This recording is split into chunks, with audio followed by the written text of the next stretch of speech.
program who want the plan to be indexed. Joining us live, our Monday morning panel, the Assistant Foreign Minister Matt Thistlethwaite, the Liberal Senator Maria Kovacic. Good morning to you both. Maria, I'll start with you today. Do you support Sarah's public push here for a change to the government student debt plan?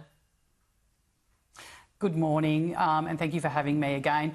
I think one of the wonderful things about the Coalition Party Room is that our backbenchers have the opportunity to ventilate their policy ideas, and that's exactly what Senator Henderson is doing here. Like all matters of policy, it'll go through our party room processes, led by our education team of Senator Duniam and Zoe McKenzie. I think it's important that we have these discussions around what good practice policy making looks like.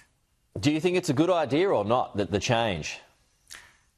I haven't seen the detail of it, but again, I would say that I support the processes of our party room, which is for that broader discussion to occur, and then we come to a policy position once we've seen the detail of the government's legislation. The fact, though, that it wasn't raised by the opposition leader first, is that a sign of a Liberal rebellion? Not at all. It's a very common thing for backbenchers in the Coalition Party room to discuss different topics and different matters and their own ideas. Our leader, Susan Lee, has been very clear that she is interested to hear views from across the breadth of our party room. And she has been also very clear in stating that, you know, there is a great deal of talent there, and she wants to hear the opinions of everybody in that room, which perhaps hasn't been the case historically. Even though it's come from a demoted backbencher who could have an axe to grind, do you see it that way? Not at all.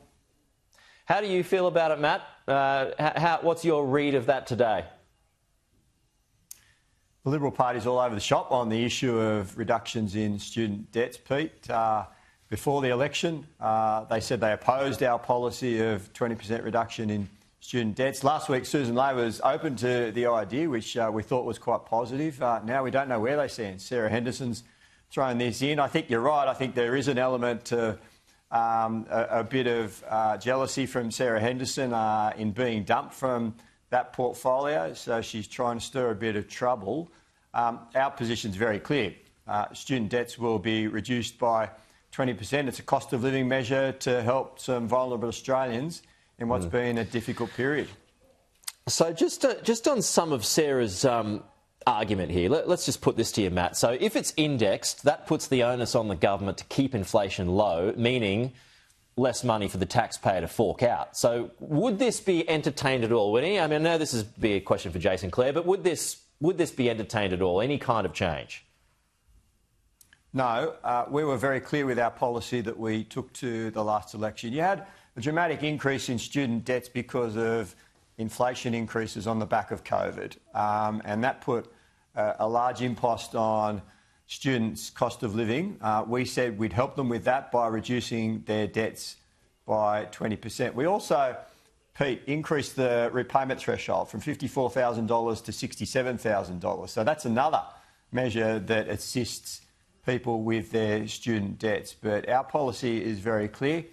That reduction in student debts, increasing the threshold, and the important thing is for the future that debts won't increase by as much because they're linked to inflation, and the government's been very successful in getting inflation down. It's now within the RBA target band and it's much more reasonable.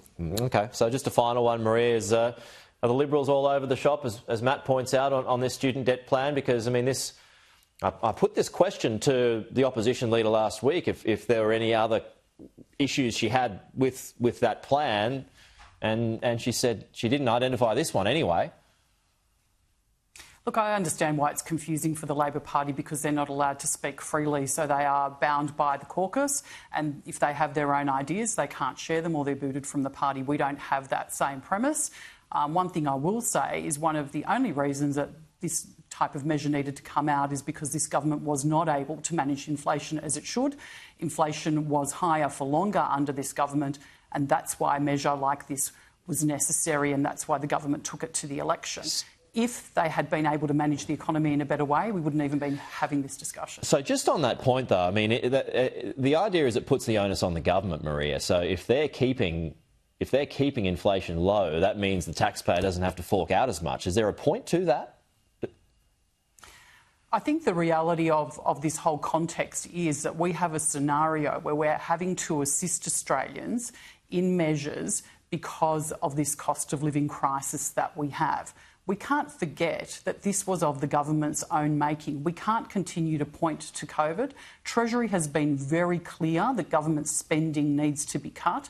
The inflationary crisis in this country was very much as a result of the highest level of government spending we've seen in a very long time from the Albanese Labor government. All right, let's just switch issues before we go. And Maria, I'll stay with you. The Prime Minister resisting a push to declare Palestinian statehood so far. This comes days after the government was a signatory condemning the recent actions of Israel. How do you feel about that when the Prime Minister was asked about it yesterday? So the coalition supports a two-state solution. We are very clear on the fact that the terrorist organisation, the listed terrorist organisation Hamas, cannot have any part in any future state of governing Palestine at all.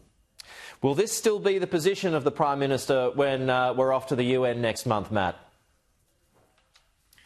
Yes, it will, Pete. We've been very clear.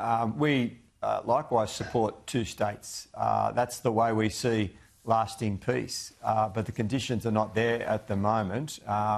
We've also said that Hamas cannot be involved. They're a listed terrorist organisation in Australia. The Palestinian Authority also have control of enclaves in the West Bank. They haven't had elections for a very long time. And importantly, the hostages need to be released. They're important factors that need to be in place before we consider it. Yeah, so that'd be unlikely within the space of a month before we head off to the UN. Unlikely for our position to change because none of that will, to be honest, none of that will be sorted out, will it? It is unlikely, and the Prime Minister made that very clear yesterday. All right, we'll leave it there. Maria, Matt,